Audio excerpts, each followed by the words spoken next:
Welcome back, everyone, to Inspector Toolbelt Talk. Today we have on the show Christian Adams from Repair Pricer. How are you, Christian? Good, Ian. Thank you very much for having me here. Yeah, I'm glad to have you. Thank you for you guys actually reached out, which I'm happy you did, because we'd love to have a conversation with you. Before we get into your background and why we'd love to have a conversation with you, um, we were talking a little bit beforehand about you're from England originally, right?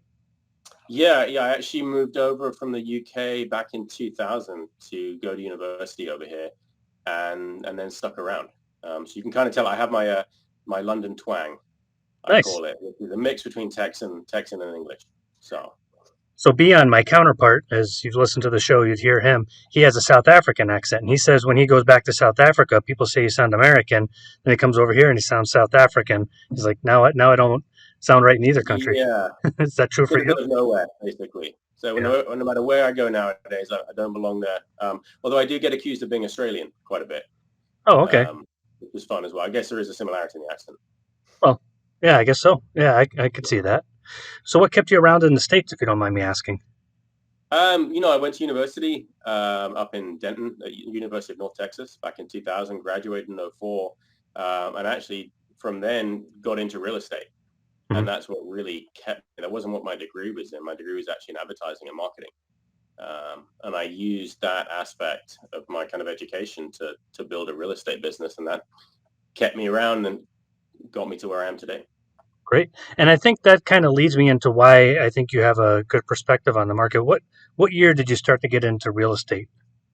So I actually launched a marketing company in 2003, and we were focusing on video marketing for real estate, which was really early days. Hmm. And we probably should have done something more with it. But as we're working with a lot of the realtor clients, I kind of found that I really liked that aspect of the business. And actually, in order to understand it, I went and got licensed. And then I just kind of fell in love with, I'd always loved architecture and homes. And I kind of loved the idea of actually getting paid just to do that and help people do that. And so I got licensed in '04, actually got rid of the marketing company and got into real estate full time. Oh, fantastic. So that brings me to the point, though. You've been in real estate for a long time. You've seen changes in not only the real estate industry, but the real estate market, the home inspection industry, the appraisal industry. You've kind of seen it for quite some time now, especially with the last recession, the Great Recession. Yeah. It's interesting. I mean, so '04 when I got licensed, right? There was no GPS. We were using maps, go books, right? Like section E4 and you have to drive to there and know the streets, just basic things like that. There was not a lot of technology in real estate. You couldn't access the homes with super keys in the majority of it. So I've gone, the full gamut from then into 2008 when things got really tough. Luckily here in Texas, we were pretty lucky. It was bad, but it wasn't as bad as some areas of the country, right, where the bottom fell out of the market, especially with the appraisal issues. Hmm. We actually started up a leasing and property management company at that time to address that. And we did really well out of that. We were very lucky. We helped investors acquire properties for a lot less than they should have been, help them lease them out, market, manage, and then eventually go on to sell them. And that's kind of where we built that real estate business from. But yeah, into this massive technological advancement of the last, say, 5 to 10 years, where things have just kind of got insane and seen Zillow and these other players come into the space, everything go online, everything become Hmm. digital, to the point where you can do virtual showings of 3D homes remotely. We have inspection companies that we work with who actually are using that technology in their inspections, right? Hmm. There's a lot of things that have changed, not just from the industry, but in the tools that are available to people. So I've been on almost 20 years at this point. Yeah, Um, the market's completely different. You got into it around the same time I did in one form or another, and sometimes I'll just sit back and go, wow, this is not even like the same ball game anymore. It's like you switch from baseball to football, and just completely different rules and everything. yeah, it's night and day. So tell me about Repair Pricer a little bit, though. So I know about Repair Pricer, but for anybody who might not know it, how did all of that evolve into Repair Pricer? And that'll kind of lead into our subject for today. Yeah, so as I said, I was working primarily in the Dallas-Fort Worth market, but we had offices in San Antonio, Houston, Austin, and we worked primarily on the buyer's agent side, not really doing a lot of listings. So we interacted really heavily with home inspectors and a lot of home inspection reports. And we did some development and build and flip as well. And what was happening is as the markets got tighter, what we call the option period in Texas, which is where you have the time to negotiate and make a decision after the inspection, those went from about 7 to 10 days to 3 to 5 days. And that includes the time to book the inspections. What was happening is our clients were being forced into making these really rushed decisions after seeing the findings of the inspection report. And that's not good for anybody, right? Like this is not something that should be rushed. So we actually went out looking for a way to turn home inspection reports into repair estimates. We thought somebody must be doing this, right? And we wanted a way to do that. And nobody was. So we started doing that on the local level, first in the Dallas market. And we, like I said, we had building teams and crews that we worked with. So they were able to do that at a very kind of small level. But what happened is it got so popular and it picked up so much, we had to start essentially charging for it to make it worthwhile. And that's when myself, and it was Rob Ty at the time, who's a certified master builder and inspector as well, we kind of looked at each other and said, all right, this needs to become separate from the brokerage. We can't have agents from outside our brokerage paying our crews to essentially do these inspection reports. So about late 2016, we span off Repair Price as a separate brand. And it really was from demand first. And then you kind of fast forward to today, and it's a nationwide, artificial intelligence powered estimation software and platform that's helping thousands and thousands of homeowners a week make these decisions. But it really came from that initial need that we had as an agency, as a brokerage. So I'm going to ask you a dumb question. I do want to talk about the subject, but this always rattles around in my brain. So I remember when I first got into contracting, we'd have the blue book, and I don't remember what it was called, but it was just a blue book and it had national pricing for things down to regional counties and your state and things like that. So I'd use that to kind of estimate things, and it got me in the ballpark. It actually got me pretty accurate, and it would change every year, and you get the new book. How do you keep things accurate with Repair Pricer? Like, I'm in upstate New York. Beon, my counterpart that I just mentioned, he's down in Florida. How do you, I mean, even from one county to the next, how do you keep things accurate? Yeah, I mean, it's one of probably the biggest issues we face. What we build in is feedback loops from contractors, market surveys from contractors. You can tap into databases for labor rates. Home Depot actually publishes an API you can hack into essentially that lets you get materials rates. So you can track those shifts in market. What we tend to do is look at the changes by zip code. So we know what something should cost, but in one zip code to another, it's going to change. And so those are more like ratios that we track. And then we also look at things like the home. Let's imagine that you've got a $350,000 home and you call up a plumber to come do a water heater replacement. He's going to charge you about $1,500. Okay. Let's say that your neighbor 5 miles down the road has got a $4.5 million home. Magically, that repair becomes a $2,200 repair. I don't know how it happens, but the water heater increases exponentially in value when it crosses into a gated community. So we look at things like that too, right? The price of the home, the location, the age of the home, the materials looked into. And I think what a lot of people maybe don't know about Repair Pricer is there is very clever software, but every report that we publish has eyes on it from a professional pricing expert. So they actually will look at MLS photos of the home, right? Those kind of databases that you're talking about, and they'll have their guide price, and they'll make a decision based off what they see.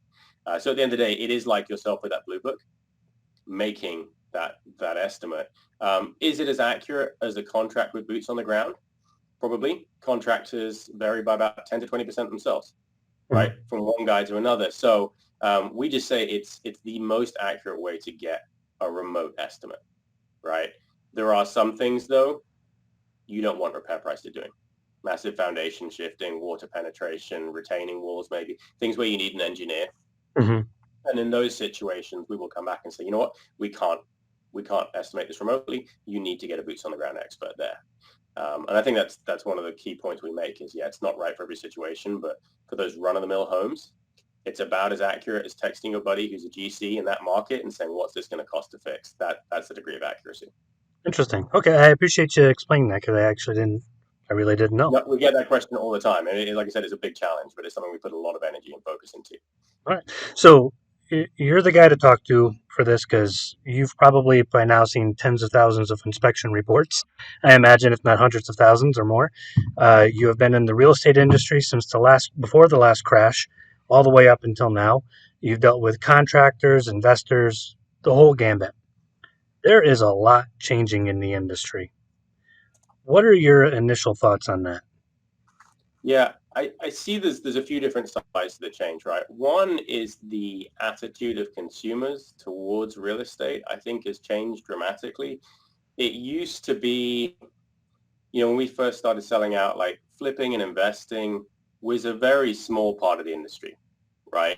Hmm. That was not something that you tended to work with a lot. And I think that's changed the attitudes of buyers. Like you saw what happened in the last few years with lower interest rates, how tight the markets became because you now have about 20% of purchases being done by financial institutions, not even people who are just looking for a home to live in. So the whole way that real estate is kind of bought and sold has changed, not only I think from the technology, but the demand aspect, right?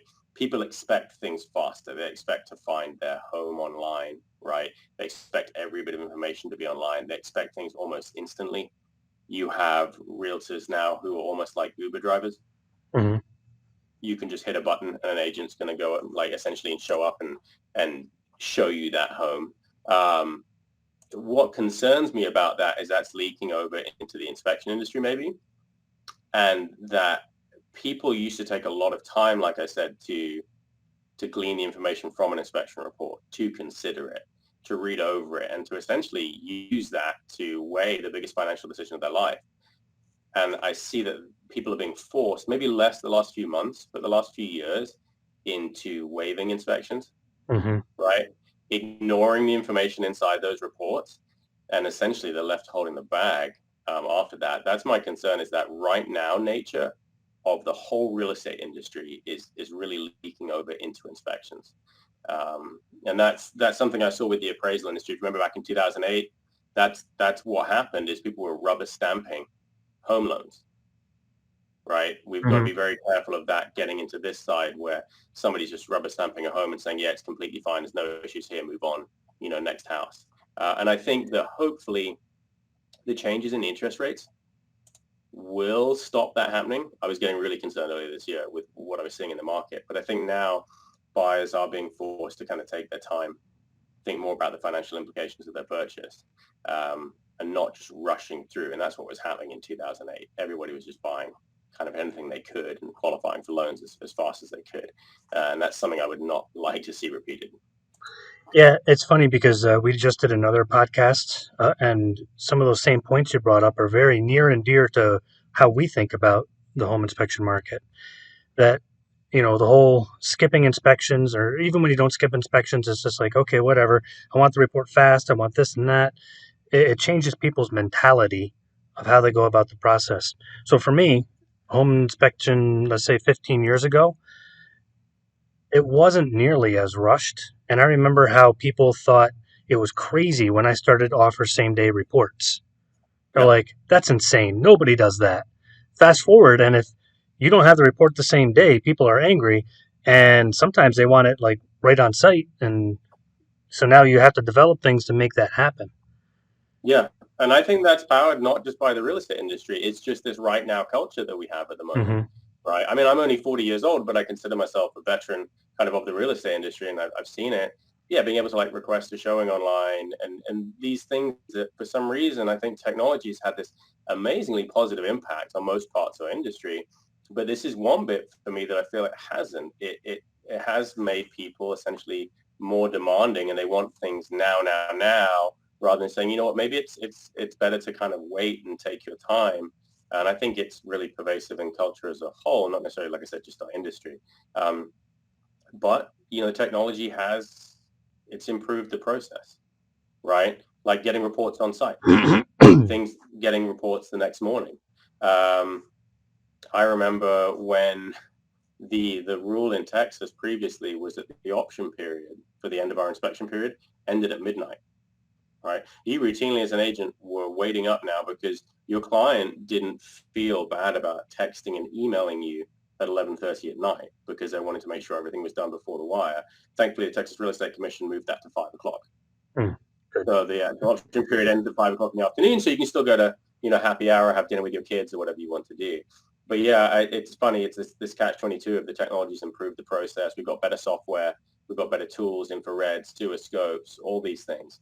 But I think it's caused this demand to have things instantly, which I think forces people to make bad decisions sometimes. Do you think, how do you think any of this fits in with, you know, larger corporations reaching into our industry now? That didn't happen 15 years ago. There's big corporations, big money, all sorts of. Well, let me just leave the question at that. What are your thoughts on any connection there, or don't you think there's a connection?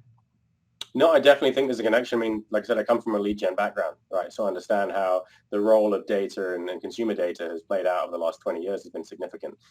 You didn't have websites collecting data about you and following you around the internet and essentially trying to design your customer journey and trying to guide you through that and funnel you through that. That this technology, again, like I said, it has an amazing impact. I can call my friends all across the world in South Africa and New Zealand and, for free, basically, in England. But also every time I do that, I'm using WhatsApp. That's a Facebook Meta company at this point, right? So they know what I'm doing. And I think the reason you hadn't seen that impact earlier on the inspection industry, I mean, it happened in real estate, right? Mm-hmm. Let's talk about Zillow. When they came along and I saw what they were doing, I kind of, as a company, said we're not giving any money to them. I know exactly what's going to happen. They're going to essentially use the listings and the MLS data to go and power their own ad network. They're going to take your money to sell your own customers back to you. And that's exactly what happened. It was pretty easy to see the writing on the wall, but real estate is also a pretty money-centric industry. So agents were happy to be like, no, I'm getting good leads. I'm selling more. And then along came the iBuying fiasco. And luckily that kind of petered out. But I do think the large kind of institutional money, the VC money, is looking at the real estate space because it is now possible to access that data and make use of it, right? It doesn't mean that doesn't help the consumer per se, right? There are ways to do that where you can still help the customer make decisions, but whether or not these large companies are looking at doing that's another thought entirely. Like I said, it comes back to this catch-22 of the technology is amazing. We can do these incredible things like repair price, right? Our artificial intelligence 10 years ago would have been prohibitively expensive for us to do what we do. There's no way we could build a product and make it like we have today. Mm-hmm. So we try and take it and make it a better experience for the customer, right? Whether or not other companies are hoping to do that, we're not sure. But I think the focus has been because of the changing technology. And people have said, wow, this is an untapped industry, right? It's quite fragmented. For the amount of volume that you have going, let's say we do 5.5 million inspections a year, approximately. At this point, you've maybe got 25, 30,000 people doing that. Look at the real estate industry. Same amount of transactions, 1.6 million agents, right? And I think that's one of the reasons that people are looking at the home inspection industry. Mm-hmm. They're like, wow, there's not that many people, that many companies, that many platforms that I have to talk to. I can go get the same information I would from almost 2 million realtors from Yeah. 25,000 inspectors. Yeah, and that's a beautiful point you just made. So I remember an agent telling me I sold over 100 houses last year. I'm like, that's a good month for us Yeah, at the yeah, time. And I'm like, and they were like taken back, and I'm like, and I wasn't trying to be rude, but I'm like, we're part of a lot of transactions. We kind of know how this goes. But it makes me wonder how nobody ever figured that out before. I mean, Internashi has published its numbers for years now, mm-hmm. saying, "Oh, this is about how many home inspectors there are. Why chase Yeah, after a million agents when you can go up to 30,000 home inspectors for the same data, like you said?" yeah. And then So we bring. let's talk about why it would be hard, though, in as well, right? Like, let's say that 10 years ago we were doing things with pen and paper. Mhm. The home inspection industry has lagged behind the real estate industry in whole from a technological standpoint, which has made it harder for other companies to come in and access the information. We've still got home inspectors doing pen and paper reports, and That's that's true. fine, right? And digital camera uploads and things like that. Whereas with real estate, very early on, we had things like zip forms, right? And DocuSign and these online platforms that came in and RISO standards. I'm not sure if you're familiar with them, but they were trying to tie together the fragmented MLS boards across the country to use standardized data. RISO's been around for a long time. We don't have anything like that for the home inspection industry. So even though it was smaller and it's more compact, it was quite hard until recently, until everybody was using software, right? Until almost 90% of inspectors using software, it was very hard for someone to come in and say, hey, I'm going to acquire my way into this industry. It would have been really hard 10 years ago. That's a beautiful point. I don't think I thought about it from that perspective. Going back to my own experience, I was one of the first home inspectors in my area to use electronic software. It was paper and pen, and that wasn't that long ago. I'm like, why aren't you guys using? I still remember pulling out Mm. my Pocket PC, the old ones that Windows used to make with the little stylus and tapping on the Yeah. dots. But yeah. When was that? How long ago were you switching to software versus pen and paper? Oh man, I'd have to go back and think. I remember it was early 2000s, really early. Yeah. I was still a Yeah, young that guy. would have been quite early on. I mean, like I said, you still got people who have not to this day. We still ingest reports written in Microsoft Word, Yep. right? They're not in templated formats. They're not on the software platforms. Like I said, I think that's why that adoption's changing. We're seeing younger people getting to the home inspection industry, which is fantastic. And adopting technology at a higher level. And I think that's probably also going to drive that change. And I'd like to go back to another point that you made about Zillow, because I thought that was an interesting perspective too. Zillow moved into the market. Hey guys, this is going to be great. And then all of a sudden, it's like you said, reselling the leads, taking the leads that you would have gotten and reselling them to you, packaging them up, and everybody's like, "This is great! I'm getting leads." Like they're just taking the leads and reselling them. I do see that in the inspection industry. When I do a search for an inspector, sometimes the first results are larger companies that own software. Angie and people like that. Yeah, Yeah. yeah, or even within the home inspection industry, Okay. specifically niche. And here's a list of home inspectors. And then so you're looking at that, and you're like, okay, if I'm not on that list, I'm not being seen as much. So now you use that software, and all they're doing is selling your leads back to you, what Yeah. normally would have been yours anyways. So Yeah. does that concern you with the home inspection industry at all? It does somewhat. I think you're always going to have people that outmarket other people, right? Yeah. And I think a lot of the industry, luckily, does get its revenue and its leads and its referrals from the other side of the real estate industry with the agent population. So I think, yeah, for people that survive off purely consumer-directed leads, that presents a challenge. But for people who've cemented their kind of relationships and their experience with the realtor communities it's actually producing, because of those, like that agent who said she or he does 100 homes a year, that's top tier. That Hmm. really is top tier. And I did an international presentation where I dived into how many agents are actually selling more than a dozen homes a year. And you're talking about 5%, Yeah. right? So if there's another way into the business, right? And I think the inspection industry is a relationship business because my best inspectors that I've used over the years are the ones that have created a relationship with me, that talk to my clients, that take the time to explain, right? And they will get consistent referrals. But also it's as a newer inspector and these younger inspectors getting into the business, they're more used to, let's say, traditional marketing, lead gen, that kind of thing. So it'll be interesting to see if it stays a relationship marketing industry or if it does switch more to that Zillow model, right? I mean, as an agent, though, I will say when I was an agent, I never had a homeowner not ask me who my inspectors were. Right. It would be very rare for them to go on. And I think Zillow is probably introducing a find an inspector tool at some point. I would imagine they would. Um, but it would have been very rare for a client not to ask me personally who I recommended as an agent. And I think it's over, was it 85, 86% of transactions are agent driven in Yep. the US? Yeah, pretty much, if not a So, little, if not a point or two higher. Yeah. right. So I guess we are tied, the home inspection industry, more to the real estate market and how they operate than we may think about. Agents are going to do what they're going to do, is oftentimes what I hear. But if it's not an agent driven market, then they're going to find their home inspectors somewhere else. Then on top of that, there is customer journey. I've used the illustration before when I went to hire a paving contractor. If you were to map out my customer journey, I was all over the internet. And I found this one guy and landed on him. That doesn't mean he was the guy that I started out with or that my friends recommended or anything like that. So I was always proud of myself because I could take the leads from the agent driven leads from the other inspectors by creating a better customer journey. So I'll be perfectly frank, I don't have the resources that a giant multi-billion-dollar corporation has to to outmarket them. I can niche market them, but outmarket them in that arena, that gets to be quite a bit more difficult.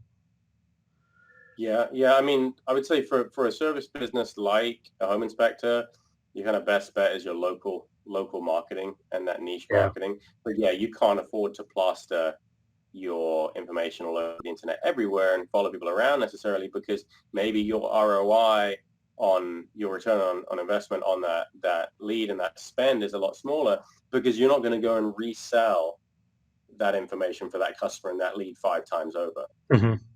You've got one opportunity to close them essentially and monetize them. Whereas for these multi-billion-dollar corporations, there's a lot of value in just getting the customer to the website, let alone actually getting them to submit the form and actually get an inspection booked. And at the end of the day, they may not even care if they book the inspection. Yeah. They really may not. They're just like, look, send us a form so I can sell the information in that form to somebody. And we don't really care if you get the inspection. Now, that's one of the negative sides of it, where the home inspector really actually is going to be driven to say, oh yeah, please get a home inspection, right? Which again, that's going to have a positive impact, whereas the large marketing company, no, they probably don't care the end result. Yeah. I really like your, you have a very moderate view, a balanced view of it. I tend to be on the complete opposite side. I'm just like, let's grab our pitchforks and go after them. So I appreciate your your moderate standpoint on that. Um, Everybody always laughs at me because I'm just a little wild and crazy with that. But going with my wild and crazy pitchfork ideas, I think a lot about management companies. So you were around when management companies kicked in for appraisers. Most of them are run by management companies now. Do you think that the inspection industry is headed in that kind of direction where we'll be so regulated that it's not the industry we know now? I think the Dodd-Frank Act was one of the worst things that happened to the real estate industry that I ever experienced, right? The experience from the agent side and the buyer side of the appraisal industry, and what happened and how it limited the number of appraisers in market, right? Specifically saying that if you want to get licensed an appraiser, somebody has to sponsor you for X Mm-hmm. amount of hours. And oh, magically, the guy that had a monopoly on your market doesn't want to sponsor you and doesn't legally have to. Wow, how could that possibly? It was such a negative impact. It was such a. I think the intention was there and fully because of what happened to regulate it more heavily, but the outcome was a nightmare. And I've done pieces on this with the Washington Post and Telegraph, and just saying this needs to change. This is terrible. So yeah, more regulation does scare me a little bit. But then again, on the other side, what I would like to see is home inspectors being part of the process as standard, that it is required. Okay, so how do you have one without the other? I'd like to see maybe people get the inspection fee rolled into the closing cost, Mm. right? That everybody says it's better for everybody concerned if we know what's going on with this home. But it comes back to your point of these management companies that are now managing the inspectors and regulate everything and setting the fees. And you get to this kind of like, I don't think it ever got big enough for the inspectors, but the antitrust acts, right, would have to kick in at some point if they get big enough and the whole industry is being regulated. So yeah, how do you get to inspections being standard though? So Bian and I were actually talking about this on last week's podcast that there are states already talking about it, and at least one province in Canada. And that's what scares me because what ends up happening when people skip inspections or get quick inspections and then buy the house and then there's all these problems, it's it's a similar issue to at least part of the Great Recession. Some people were underwater because of just cruddy appraisals. Now people are underwater because I was reading this one article where they're like, we're just going to have to let this house go. Heating unit went bad, bad foundation, $30,000 roof, and they were just listing stuff out. It's a different reason. So states are starting to see that. They're Yeah, like, we I can't mean the have. housing stock deteriorating. I think because people, not only people skipping inspections, but people getting inspections and not having stuff fixed. The Yeah. younger generation maybe wouldn't get up a ladder on a weekend with a caulking gun. That's gonna have a really really big impact. Yeah, I mean it's interesting. In New Zealand, I've got some friends that live down there. A home inspection is actually required by the bank Hmm. because they want to know what's going on with the home. Whereas here, I feel like you have the mortgage lenders who repackage the loans and sell them. They want to be like, nope, Yeah. I don't care what's going on with the house. If I can close on that loan, if it meets appraisal, I can resell that package on as debt. Great. So maybe there's more of these moving parts that create the problem, right? Oh, yeah. Um, yeah, I think it'd be fantastic if it was included as standard. But how do you still give the consumer choice? Right? You can't choose your appraiser anymore. On my refi I did last year here in Austin, Texas, I basically had to bribe the inspector to come out. Hmm. Not the inspector, sorry. The I had to appraiser. bribe the appraiser. Yeah, an inspector would never take a bribe. An appraiser would, I'm pretty sure. I mean, he was basically saying, "Hey, I can come out now for 650, or I can come out, you know, next week it'll be like 500 or something like this." And they were essentially charging these rush fees. Yeah, I think your hands are tied. Like that's your appraiser. That's it. But what you're talking about, the inspector being able to market themselves successfully to consumers, and consumers should have that choice. That's one of the sticky bits. But I think the choice is going to go away if that happens. So if the government's going to say, yes, you have to get an inspection, licensing isn't going to be enough. They're going to run into the same issues that they ran into with appraisers. Okay, licensing isn't enough. You have to get an appraisal. You have to do this. You have to do that. Then now they're like, well, okay, now we have to regulate it a bit. Okay, here's a pool of inspectors you can choose from. Right. Okay, well, the pricing is wildly different. Let's standardize pricing. Then they standardize management companies to oversee them. And then instead of taking taking control of the individual inspector, that's the whole point of management companies. Now you apply for your management company certifications and licensing. Now you watch over them and we manage you. So we manage 5 management companies instead of 30,000 home inspectors. Yeah. So for It's me, a as slippery slope. it is a slippery slope, and that's I think for me, I don't think home inspectors are worried enough about it.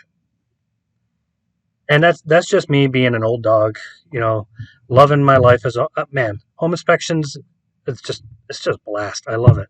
Driving around, doing cool things, seeing cool things, meeting cool people. It's just eating out for lunch in between your inspections. It's great. It That's changed so quickly to less and less of that. Now it's more of a you got to hustle hard. You got to do this. You have to do this, and now it's well, hey, we could be even more regulated. I don't think there's any home inspector that said, "Hey, regulations were great when they came out with them in my state." Right. Do you think there's I mean, any? I think with state licensing and the education requirements, that I have no problem with those whatsoever. Um, I feel like for someone to be able to hang their shingle and call themselves an inspector, they should have gone through a certain degree of training, right? Whether it's like in real estate, I was allowed to take a bunch of my hours that I had previously for certain degrees, right, in advertising and marketing, because that specifically deals with real estate. And they were like, oh, wow, you've tested out of essentially 1,200 hours of your real estate licensing because you've got an accredited degree. So maybe if you came from the construction background, tech background, and you had an HVAC license or a journeyman license or something like that, should you be able to put it towards training? Yeah, absolutely, because your knowledge is way higher. But I do get concerned that just anybody could call them, like me, right? You don't want me crawling around your house doing a home inspection. But in some states, if I decided that that's what I wanted to do, I would be able to do that. I've got a great background in marketing. I'm going to have really amazing websites and reviews and media campaigns, and you're going to think I'm the best inspector ever. But that's probably not going to be true. So I think it's difficult. Yeah, I'm not a fan of big regulation at all. But is it which is worse, right? Monetization and privatization in the industry by large VC-backed companies, or government regulation, right? Or are they as bad as each other? Yeah, and I want to talk about that VC comment in just a second. But going back to the whole regulation thing, I tend to take an opposite view of that. I use the example of a home inspector been around for 30 years, and now somebody comes in and says, "Hey, I have the same qualifications as that home inspector," and he does on paper.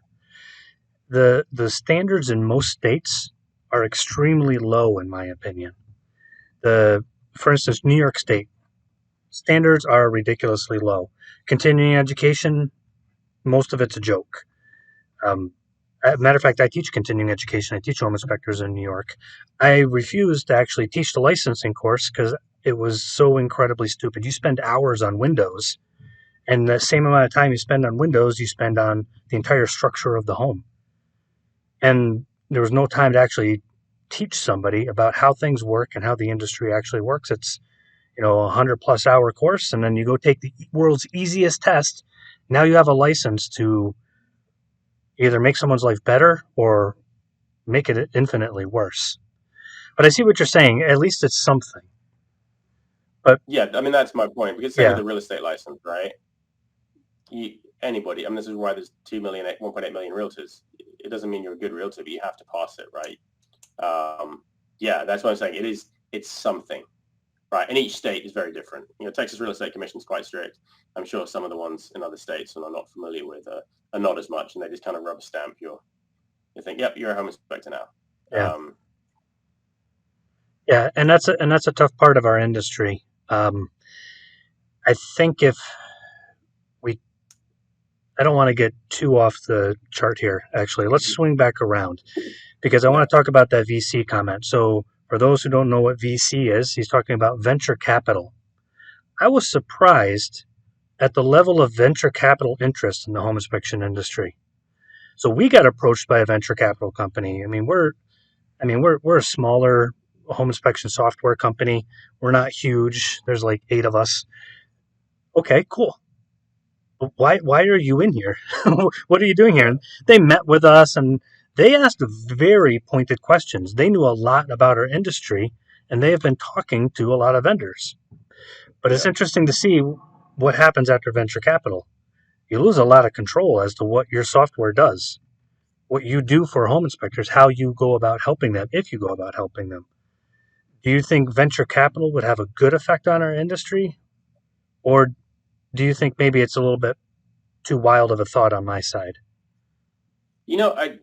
I think it comes back to where's the money come from? What's the point behind it? What's their goal? Often VC companies, venture capital companies, we focused very heavily on an exit, right? Take a company, invest some money into it, inject some capital to get it bigger, and then sell it off, right? And hang the consequences for the customers and the employees and the rest of it. So from that standpoint, no, but there are other types of VC money that are there to go for a long term. I mean, they are focused on real estate. Let's talk about SoftBank, right? Based out of Japan. They invested in Compass. It's a 400-year fund. That's insane. But their actual length of time is 400 years, what they're looking at it for. Most VC companies are not like that. And they put an insane amount of money into Compass, and I'm not quite sure why. Like one of the big innovations was a sign that lit up.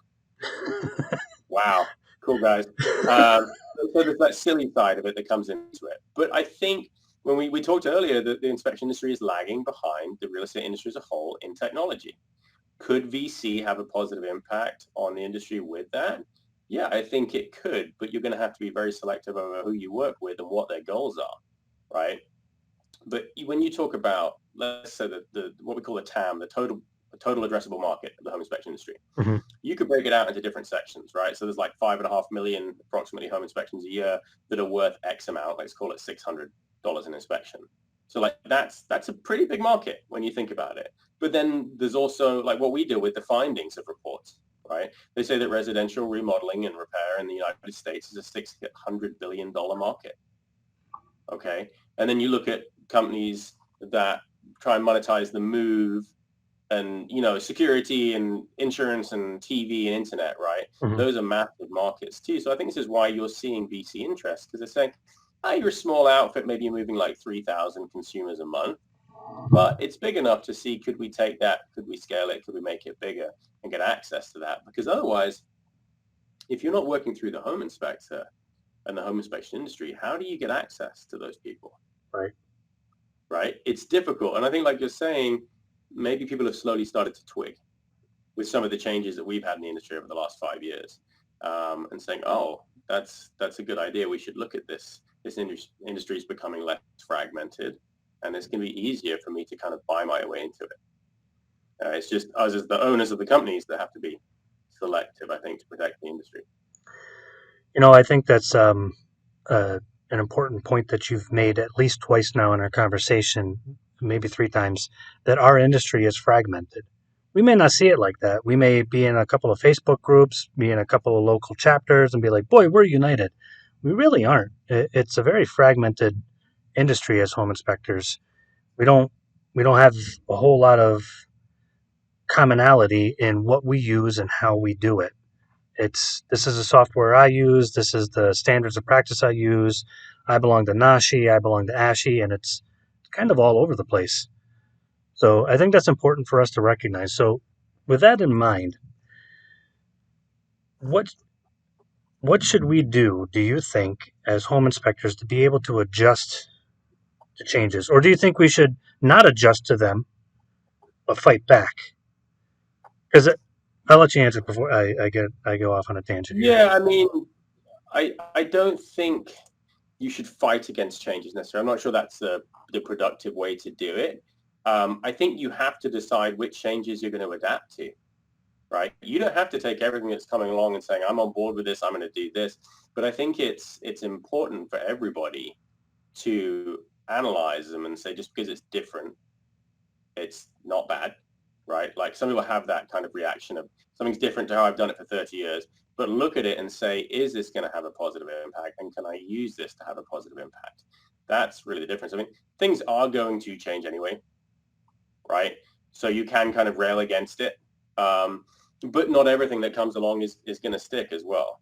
That united front you talked about is interesting because, from the realtor background, we had NAR, Yeah. who also came along and sold realtor.com off to a media corporation, which is insane. Mm-hmm. Because I'm not sure if you're aware of this, but even a realtor, a licensed realtor, is not allowed to use the word realtor in their domain name I was not because aware it's of that. copyrighted. Yeah. So from a lead gen standpoint, it's a nightmare because you can't put realtor in anything. You're not allowed to have it in a domain name. And yet the same trade group that was meant to represent realtors sold off that specific domain. The only one in the entire US you're allowed to use that word in, right? So people who were around at that time claimed that it was a lack of foresight on that part. I'm like, it was in the middle of the dot-com boom. I'm pretty sure they knew exactly what they were doing, right? So that was kind of interesting that even the real estate community that had this united front, as it were, that probably 80-90% of real estate agents are realtors, they couldn't deal essentially with the changes that came along. So again, I think it comes back down to the individual. You may have these big organizations and these big groups, but each person needs to look at their decisions because it's going to affect it. You look at acquisitions that happen in the space, right? Mm-hmm. You could say, hey, we do 40% of market share comes through our platform. It only does that if the inspector makes the choice to do that. You have the right to leave anything at any one time. So your inspectors maybe think, yeah, we're fragmented, but their purchasing power is not. They each have these individual decisions that they can make to choose the companies they work with, to choose the products they work with. So the easiest way to kind of fight against change is to take action, and move. And I think that's a fantastic point you made because there's international and there's legislation and all this stuff going on, but ultimately, if we choose not to use a product or a service that changes our industry in a way that we don't like, then that's one less person that they can use. And if we all make a good decision, the problem, I guess, is we were talking about it before, Beon and I, that sometimes we just get used to the change. It's just like, oh, okay, somebody else has my data, whatever. I'm going to go about my business. Personally, I don't think it's a go about your business kind of situation. I think it is a situation where we need to stand up and say, okay, let me see what I can do to not be part of that, to Yeah. lead in the direction that we need to go instead of fighting against the current of where it is going. Yeah, and I think it's a part of the companies that are in that space too, as well. Like, I don't think there's anything wrong per se. As I Right. said, like VC money coming in and making products better, That's what they do. if it makes it, yeah, if it makes it better for everybody. So I wouldn't say, hey, just abandon a platform because somebody's invested in it or something like. But analyze it and say, has this investment, has this acquisition had a positive impact on? Like you talk about customer journey, right? And I was listening to the podcast you have with Aaron from ACC about that as well, right? Does it make this journey and this experience better for everybody? Right. If it does, fine, because there is this kind of conspiracy, not conspiracy, but in the inspection space that people are out there selling data and acquiring it. I don't think that's necessarily happening yet. People are definitely profiting off the work of home inspectors. Right. So if these investments and this work and these improvements came in and actually just either brought more revenue for inspectors or just improved everything, I don't think it's a bad thing at all. But again, it's up to the individual inspector and the company owner to look at that and make those decisions. Like, has this made it better for me? Again, I do like your moderate view of that. That's a nice even keel view of it. I'll save my rantings for another time. But I think that's an important point to reiterate. Make our own personal choice. Does this bother us? Okay, can we step out of whatever we're doing or using that's supporting what bothers us? Because that's really all we can do. Yeah. We're not going to fight a several $1 billion corporation or multiple $1 billion corporations. We're going to as an industry look appealing, as you said, to venture capital and other companies. And I heard even there's another insurance company looking to buy, more parts of the home inspection industry. We're not going to stop them from doing that, but what we can do is make an educated choice and be part of Yeah. the parts of our industry that we want to be part of. Yeah, and like I said, like I said, compared to the realtor community, it's not that big of a community. Like when I go to conferences, I know people by face and by name, and you know what I mean, the Facebook groups and all the rest of it. There are a lot of people that are connected, and so I think it is easier to have this kind of groundswell movement if one needs to happen. But like you said, some people become complacent; they're not concerned about it. Maybe there is nothing necessarily nefarious happening to the industry, but there is a lot more focus on it. Mm-hmm. Yeah, research, test, analyze, and make a decision as a business owner, because almost every inspector, unless you're working at a large multi-inspector firm, you're an entrepreneur, Mm-hmm. whether you kind of like it or not, right? You're an individual and you have the right to choose what you do with your business, and it is your business. I think that's the kind of strongest thing the inspector community can do at this time. Yeah, those are fantastic thoughts, and I really appreciate you being on the show today and helping us think from a different angle, because that's important for our show here, Inspector Toolbelt Talk, is getting people with a different view, slightly different view, or just a different angle on the same subject. Because whether we like it or not, like you said, there's more changes coming. So are we going to adapt to it? Are we going to fight it? Are we going to, just be apathetic about it one way or the other? That's all up to us. So thank you for being on the show, Christian. And again, we'll put a link to Repair Pricer in the transcript of this podcast for anybody who wants to learn more about them. Contact information is there. And thanks for being on the show, Aaron. We'll have you on again, hopefully soon. Yeah, no, really appreciate the time and the opportunity to kind of bring that outside view. So hopefully it wasn't too far outside. And if anyone wants to continue the conversation, I will be at almost every single full constant conference coming up this year as well. So I appreciate the time. Awesome. Thank you so much.